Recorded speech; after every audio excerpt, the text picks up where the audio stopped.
Good morning, everybody. Well, welcome to Jason Mackey's First 10, a short version podcast talking all things Pittsburgh sports. And you'll see on your screen, it's a special one today. Have a guest to discuss some things. A very special guest, a good friend of mine, sports director at 93.7 The Fan, a coworker on the other side, Jeff Hathhorn. Jeff, good morning. How are you, sir? Good morning, Jason. Good to talk to you. It's been a busy few days, busy year. I know, man. And so Jeff and I, this is sort of behind the scenes, have always talked about, sort of doing one of these and talking more because we're in the same darn place every day, which I love. And it's not a complaint. If there's one person to see every day, Jeff, it is absolutely you. I probably shouldn't disclose this here, but Abby pays me to keep an eye on you.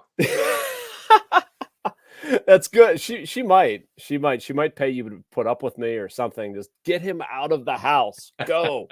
But that is something I want to get into after our sponsor read. But the idea of going to things a lot. You're always at stuff. I'm at stuff. I think there's a good benefit there. I think you and I have some good conversations because of how much we see. We'll get into that and some quick hitter topics on our various teams. But do want to remind you we're brought to you by Edgar Snyder and Associates. If you're injured in an accident, you're probably wondering what's next. For over 40 years, Edgar Snyder and Associates has helped injury victims answer that question. Whether it's gathering evidence, collecting medical records, or dealing with insurance companies, Edgar Snyder and Associates has helped over 75,000 people handle what's next. Call 1-800-94-EDGAR or visit edgarsnyder.com for a free consultation. And remember, there's never a fee unless they get money for you. All right. So, Jeff, what is it like going from thing to thing to thing to thing and trying to stay on top of all the sports? Because in my previous life, I was so dialed in on baseball, and now I've had to widen, and you're somebody with a lot more experience doing that than me. I love it. I consider myself like the luckiest guy in Pittsburgh. I mean, I get to go to all these sports and see it firsthand, and I don't have to pay to get in. I mean, but your earlier point, I mean, that's how you see it. You feel the atmosphere. You see what happens. You see little things during a timeout or maybe off the normal play, some interactions. I mean, there's so much you can pick up. And in postgame, obviously reading body language more so than just reading the words or hearing them or even seeing it. Like, what was the reaction right before that? You know, how did they walk into all these little things that you can pick up by being there. And that's why I love to be there, because it allows me to tell, I think, a broader story than people are able to get by watching it on TV or listening to it on the radio on 93.7 The Fan, may I add. Right. Yeah, there you go. That's one of the things I've realized being around Steelers too. You can't be everywhere at all times, right? Just logistically, you have to pick Tomlin or go in the room.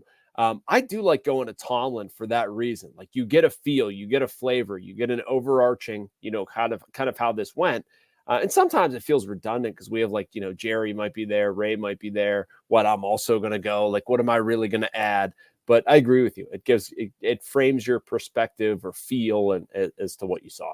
And Jason, don't get me wrong. I mean, there are times I want to be in two places at once. I'm sure you've had this similar feel.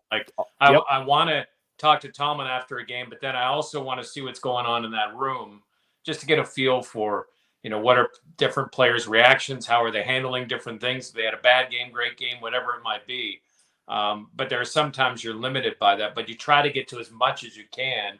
And then when you can't be in there, you try to listen to it or talk to your colleagues about what it was like in different areas. And like I said, it's that we are blessed, but there is something still about being there, as great as it is to watch or listen. Being there, there's no replacement for it. Yeah, no doubt. All right, so I want to get to, speaking to getting to a lot of places, I want to discuss a few topics with you briefly. This isn't like the Joe Starkey, free association. But I know all of us, we have a tendency to kind of go on and on with our answers, or maybe it's just me. Let's try to do this, whip around to 4 or 5 different things as quickly as possible. You ready? We got to do a 30-second break commercial for Bradenton in there in the middle. But let's start Steelers trades. So they made 2. Which one do you like better? I love them both. Okay. Mike Williams is more of a need, and he's still coming back from a knee injury, but I think his skill set fits in really well with what they already have. And I also love the fact that you add some depth. I mean, they're playing guys off practice squads just a couple of weeks ago because of injuries. Now you got a guy that's had over 60 sacks and a couple of years ago had 12 at the NFL level. Yeah, I really like the Mike Williams thing the more I think about it. You would love to get, I don't know, some Devontae Adams or maybe something a cut above. But for where they were at, for what this guy can do downfield, I really like the option for Russell Wilson. I think he's somebody who could thrive in the Steelers offense. Great at combat catches, Jason. Yep, great at it. No doubt. All right, one more question. This is going to be a fun one for you before we get to our break. How much fun was Saturday? Meeting Penn State and Ohio State.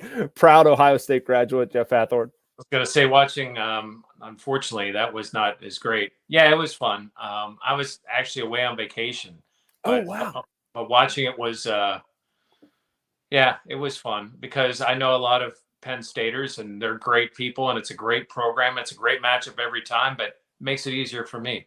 That's awesome. My 6-year-old, by the way, has said that he wants to go to Ohio State, and I'm not turning him down at all. I said, I'm going to actually put you in touch with Jeff Hathhorn. You can talk to him. We'll get him to a game. That's right. Take him to the Horseshoe. All right, so we're going to take our short break. We'll be back with more conversation about the Penguins, maybe about the Pirates, and definitely Pitt basketball. Stay right there. Embrace the laid-back charm of island life while sinking your toes in the sand and discovering real, authentic Florida in the Bradenton area. Unspoiled beauty and pristine beaches, a vibrant waterfront downtown energized by local arts and culture, fresh Floridian cuisine with a flourish of rich history, and friendly locals ready to welcome you to this preserved paradise on Florida's Gulf Coast. Plan your visit today at BradentonGulfIslands.com. Welcome back to First 10. I'm your host, Jason Mackey, alongside Jeff Hathhorn from 93.7 The Fan. We're doing a quick whip around in Pittsburgh sports. Jeff, Pitt football suffered kind of a difficult loss Saturday at SMU. Are you worried about them at all, or is this kind of, they were going to have one of these? You think they'll bounce back against Virginia? I mean, listen, as crazy as this might sound, they're not out of the 12-team playoff. They're 18th in the playoff rankings. They've got 2 ranked teams in front of them after this week. I mean, if you have those type of aspirations, it's still there for you.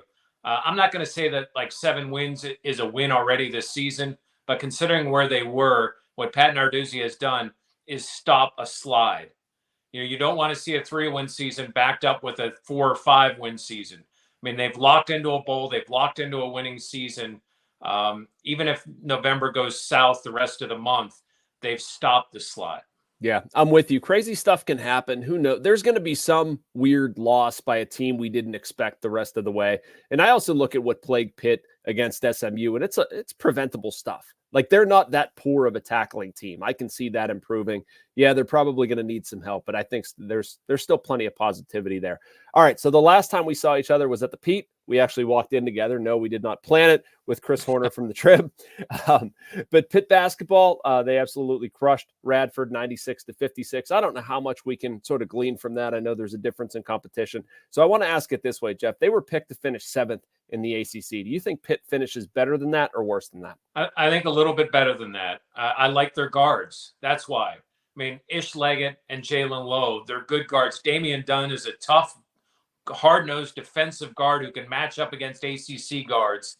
I love that. Beba Cummings, the freshman, I think he's going to continue to grow. So their guards are good, and I think they're going to have more consistency down low. The only thing is, who's going to be that guy to take the shot?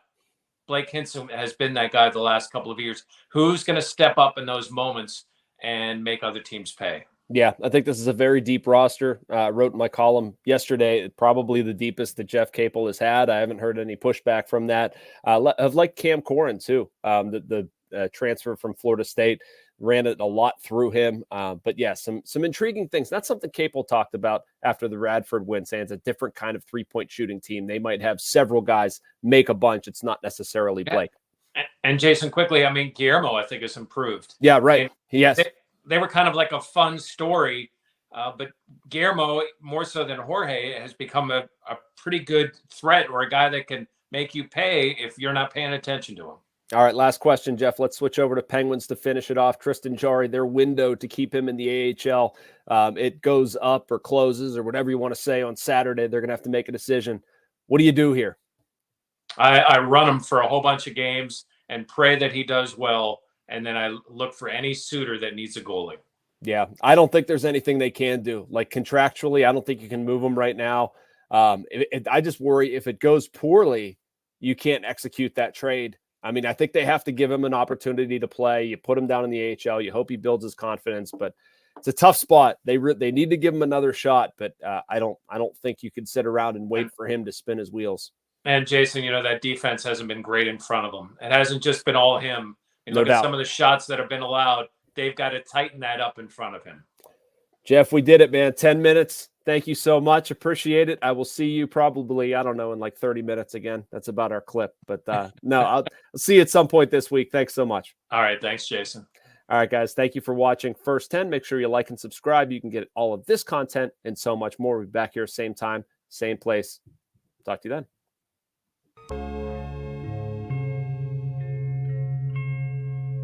Thank you for checking out this content from Post-Gazette Sports. If you watch this video on YouTube, please like the video and subscribe to our channel.